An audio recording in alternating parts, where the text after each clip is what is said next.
Ang magandang balita tungkol kay Hesukristo ayon kay Mateo. Unang kabanata. Ang mga ninuno ni Jesus.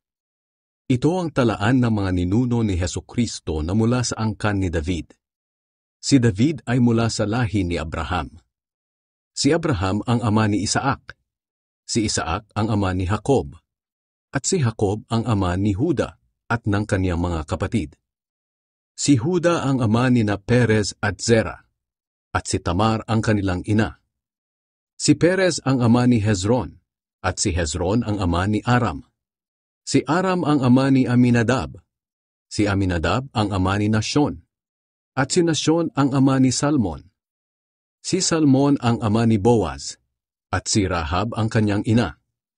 Si Boaz ang ama ni Obed, at si Ruth ang kanyang ina. Si Obed ang ama ni Jesse, at si Jesse ang ama ni Haring David. Si Haring David ang ama ni Solomon, ang ina niya ay ang dating asawa ni Uriah. Si Solomon ang ama ni Rehoboam. Si Rehoboam ang ama ni Abiha, at si Abiha ang ama ni Asa.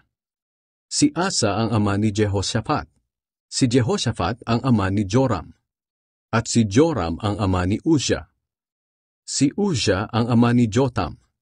Si Jotam ang ama ni Ahaz, at si Ahaz ang ama ni Hezekiah. Si Hezekiah ang ama ni Manase. Si Manase ang ama ni Amos. Si Amos ang ama ni Josiah, at si Josiah ang ama ni Jeconiah, at ng kanyang mga kapatid. Sa panahong ito binihag ang mga Israelita at dinala sa Babilonia. Ito naman ang talaan ng mga ninuno ni Jesus matapos ang pagkabihag ng mga Israelita sa Babilonia. Si Jeconiah ang ama ni Shealtiel. Si Shealtiel ang ama ni Zerubabel. At si Zerubabel ang ama ni Abiud. Si Abiud ang ama ni Eliakim. Si Eliakim ang ama ni Azor. At si Azor ang ama ni Zadok. Si Zadok ang ama ni Akim. Si Akim ang ama ni Eliud. At si Eliud ang ama ni Eleazar. Si Eleazar ang ama ni Matan. Si Matan ang ama ni Jacob. At si Jacob ang ama ni Jose na ang asaway si Maria. Si Maria ang ina ni Jesus na tinatawag na Kristo. Kaya may 14 na henerasyon mula kay Abraham hanggang kay David.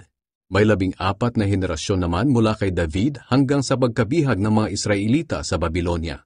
At may 14 na henerasyon din mula sa pagkabihag hanggang kay Kristo.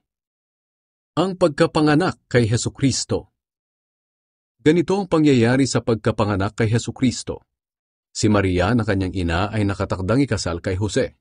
Pero bago pa sila ikasal, nalaman ni Maria na buntis siya sa pamamagitan ng banal na Espiritu.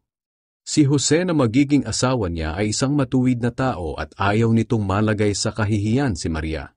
Kaya ipinasya niyang hiwalayan na lang si Maria ng palihim. Habang pinag-iisipan ito ni Jose, nagpakita sa kaniya sa panaginip ang isang anghel ng Panginoon at nagsabi, Jose, na mula sa angkan ni David, huwag kang matakot na pakasalan si Maria, dahil ang pagbubuntis niya ay sa pamamagitan ng banal na Espiritu. Manganganak siya ng isang lalaki at pangangalanan mo siyang Jesus, dahil ililigtas niya ang kanyang bayan sa kanilang mga kasalanan. Nangyari ang lahat ng ito upang matupad ang sinabi ng Panginoon sa pamamagitan ng propeta. Magbubuntis ang isang birhen at manganganak ng isang lalaki. Tatawagin siyang Emmanuel, na ang ibig sabihin, kasama natin ang Diyos. Nang magising si Jose, sinunod niya ang sinabi ng anghel at pinakasalan niya si Maria. Pero hindi siya sumiping kay Maria hanggang sa maipanganak nito ang sanggol. Nang manganak na si Maria, pinangalanan ni Jose ang sanggol ng Jesus.